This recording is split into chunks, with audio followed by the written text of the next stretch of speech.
You want to get cash buyers, but you don't know which step to take and how to do it. Check out this live call where I break down exactly why you want to find buyers first before you start looking for deals and how to do it using batch leads. I got the whole breakdown for you right here, so check it out.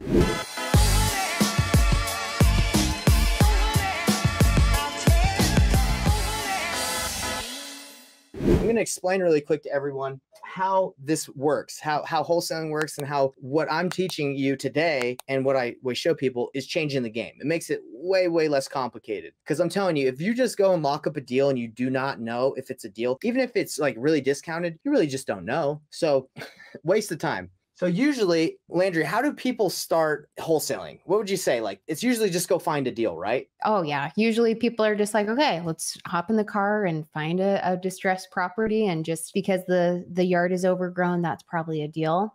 I feel like how people are kind of taught in the beginning is look for something distressed. And that's probably going to be it with nothing else, in mind, Right. I would say. So the old way, the way you just talked about, is it causes a lot of issues. It causes a lot of problems because let's say, Landry, I give you a lead. I'm like, hey, Landry, this person, they want to sell and they're really motivated. And then you're like, okay, great. So you start negotiating with them. What do you have to do to start negotiating and knowing if like it's a deal? What do you know? Run your numbers. Yeah. You're going to determine what the ARV is and start running your comps. Yeah. You got to run comps. And if it's in an area that you're unfamiliar with, which if you're brand new, you're unfamiliar with pretty much everything. Yes. It's difficult. You're like, well, I think this is the ARV. I think this is a good area. I think people want to live here. Right. I think somebody might want it. So usually people run comps and then they negotiate, right? They negotiate the deal and then they sign paperwork, right?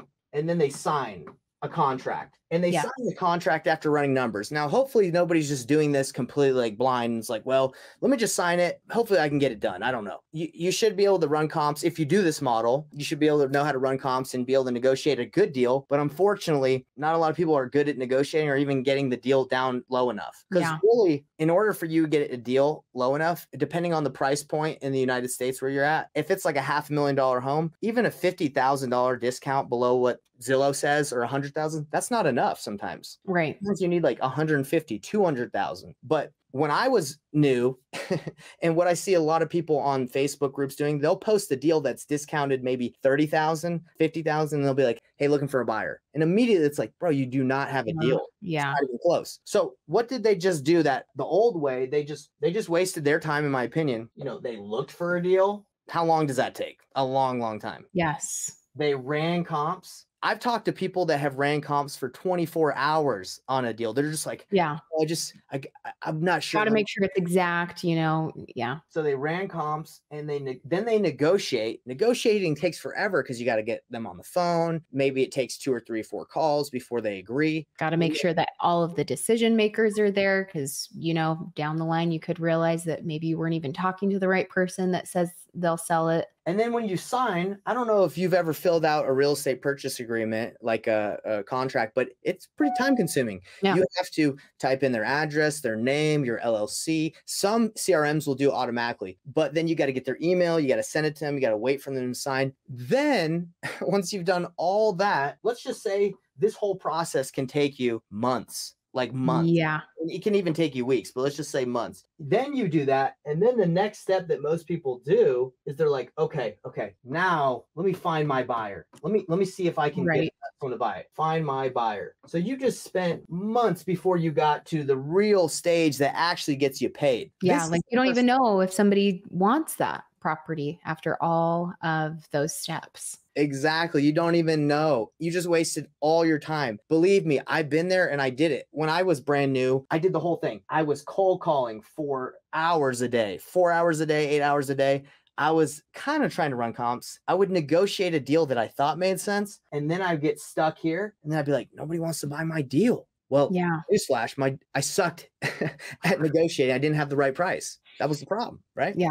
So if it's not a deal, then people are like, well, let me renegotiate, right? Renegotiation can take quite a bit of time. Not only can it take a lot of time, but you lose a lot of trust. The seller is like, hey, you told me this price, now you're telling me another. I don't even believe you. I got 5 other people calling me. I know. I think that this is where, like, honestly, like this process maybe not every time, and of course everybody's going to have different skills and things like that. So if you guys are doing it this way and you're like, works for me, it's not end all be all of what we're breaking down here, but it's like, I think that that's also, this process is where, agents that you reach out to, or people that I've heard have wholesaling and wholesalers, that's where that becomes like a swear word for people because of this process. Cause they're like, you're not going to perform, or you're going to come back and say, you can't buy it for this, and you're going to back out of the deal. Now, don't get me wrong. This process works. It all works here if I've done hundreds of deals like this, but it works if you're able to know what a deal is, if you're good at your area, if you're like, oh, that's a deal. And if you're good at negotiating the right price. Like, for example, if I'm talking to a seller and their house is worth $500,000 and that needs $80,000 of work and it's going to take like 6 months, I know, okay, I'm going to need to be around 200,000, 250. I just know because of the work, the time. Yeah. So I asked the seller while I'm negotiating, what are you looking to get? And she's like, I'd like to get, remember, we need to be around 200,000. If she's like, I need to get around like 300, 350, I know I got someone who is reasonable, right? Like I can work with, and we can probably negotiate to that point, and this process will work. But if they're like, I need like 400,000 and they're just way off, you can try and negotiate and lowball them and they might be interested. You can try and run creative. But what I do and the way I get offers is I kind of go past. Finding the deals is not the difficult part. It's kind of like this stuff. Like, thanks to Batch Leads, you can find deals, you can find opportunities, right? Through agents, all that stuff. But it's running the comps, negotiating, doing all this. It's not difficult. It's time consuming. Yeah. Very time consuming. So what I do is using Batch Leads is I go, and we're going to talk about the painless flipping method. The first step that I do is I master my area and network with buyers. That's probably really hard to read with buyers. No, looks great. And the reason why I do this first is because when I get a deal that I find, right, I'm looking for deals in areas where I have buyers, right? I'm not trying to look in areas where I don't have anyone. That would be a complete waste of time. Yes. Right. So for example, Landry, if you were like, hey, Nate, I got a great deal in Pennsylvania. It's in the middle of nowhere. It's got 10,000 people 10 people live in the town. For me, I'm like, first of all, don't want to worry about that. I'm like, doesn't that sound really good? But I got a great deal. You couldn't convince me. I'd be like, hey, even if it's a great deal, I don't have my buyers. I haven't mastered the area. It could be a waste of my time. Yeah. So, but if you came to me and said, hey, I have a great deal in Phoenix. I have a great deal in major cities. That's where I focus on. Salt Lake City. Then I'm like, okay, let's talk about it, right? Because this is something that I know. Then if you give me the lead, right? So next thing is find deal. So if you give me the deal, what do you think I'm going to do with this deal that you just gave me? If I know it's reasonable and it's in an area I like, what do you think I'll do? It's okay if you don't know the answer. I don't know. Yeah, I don't know what you would do before. I would do a quick analysis using batch leads. I would quickly just be like, okay, you have a deal. You're talking with someone. It seems pretty good. I'm not 100% sure because I'm not buying it, and I don't want to lock it up yet. Let me do something really quick. Let me just ask the people that are going to buy it. We don't even, okay. So send something over before, like right after you do a quick analysis and say, hey, is this something that you would be interested in? Exactly. Oh, because I haven't heard it. Yeah. Yeah. Cause I could just waste all my time being like, well, Landry, let me look at this deal. Let's break it down, blah, blah, blah. It's like, hey, it doesn't really matter what I think. It matters what John and Jeffrey, the flipper, think. That's interesting because it's like, when thinking about, reverse engineering and reverse wholesaling, it's like having the buy box and then just going after it. But then this way you're being a little bit more specific instead of just being like, hey, I know that this meets John's buy box and grabbing it and getting under contract. Instead, you're saying, hey, John, like, I know that this meets your buy box. Is this something that, before I get too deep into it, something you'd be interested in? Is that what you're saying? You just nailed it 100%. Okay.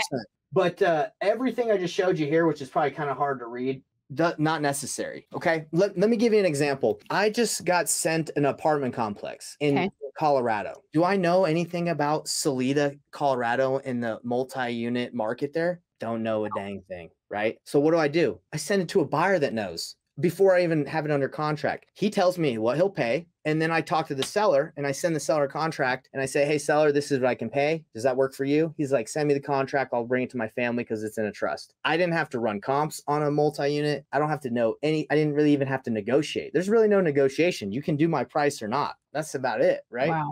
Yeah. that's what I did with that one. And I have another one I can show you guys. I was talking to this guy that owned this fourplex. He's like, I want this much. He said he wanted $2.1 million for a fourplex. Crazy expensive. I was like, man, I don't even want to look at this. He's off. He's way off. I don't even want to have to run comps to know like what I need to offer him. Let me just ask my buyers. And that's it. Wait, the seller wants what? He wanted $2.1 million. Oh, that's wow. what he wanted for this. 2 duplexes. For 2 duplexes. So all I did is I took the email that he sent me with the pictures and all that stuff on it. And I said, hey, is this something you might be interested in? I started negotiating with the seller. He wants 2.1 million, which is way too much, but they always shoot high. Let me know if you're interested in what your offer would be, and I'll try to get it done. That's it. Like, tell me what you'll pay. And if I can negotiate it lower than that, then we have a deal. No contract signed, no negotiation. I didn't have to worry about running comps. So then like 30 minutes later, Jordy's like, I need to be at 1.5 unless he is open to financing. Okay. So I have an offer.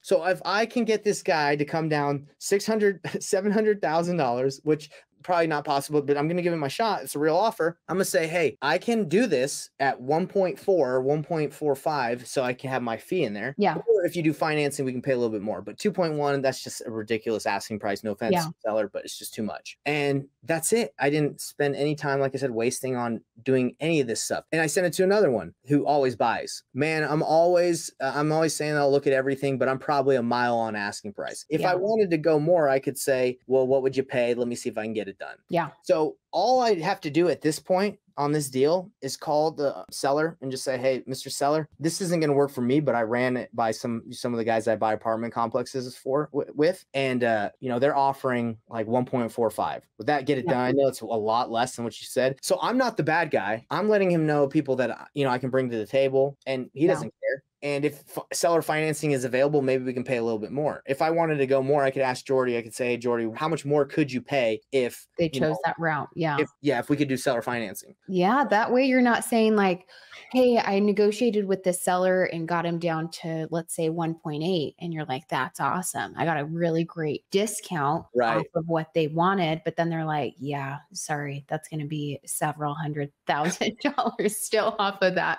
And then you're like, great, let me go. And no wonder, if you run into upset sellers, that might be why. So yes. So what would you do to start developing relationships with buyers with batch leads? There's many different strategies I teach, especially if you come to my masterclass or join my Facebook group. I go over like how to develop these relationships first. But batch leads is a good option. You can use it with what you're on right now is agent outreach. Agent outreach are like the key to buyers, right? They have buyers, they represent buyers, or they buy. Now, batch leads also has a tab in the, I think it's under, property search. You can search cash buyers in a specific area. So if you wanted to, you could just pull cash buyers in Phoenix or wherever you're at. And just using the CRM that I showed earlier, you can put the list into the automatic buyer outreach, and it will automatically text and email buyers, the buyers that you find here, and ask them, hey, are you still buying? What are you looking for? What's your buy box? And it gets the conversation going. So if you have the right info, it will save you time on instead of just picking up that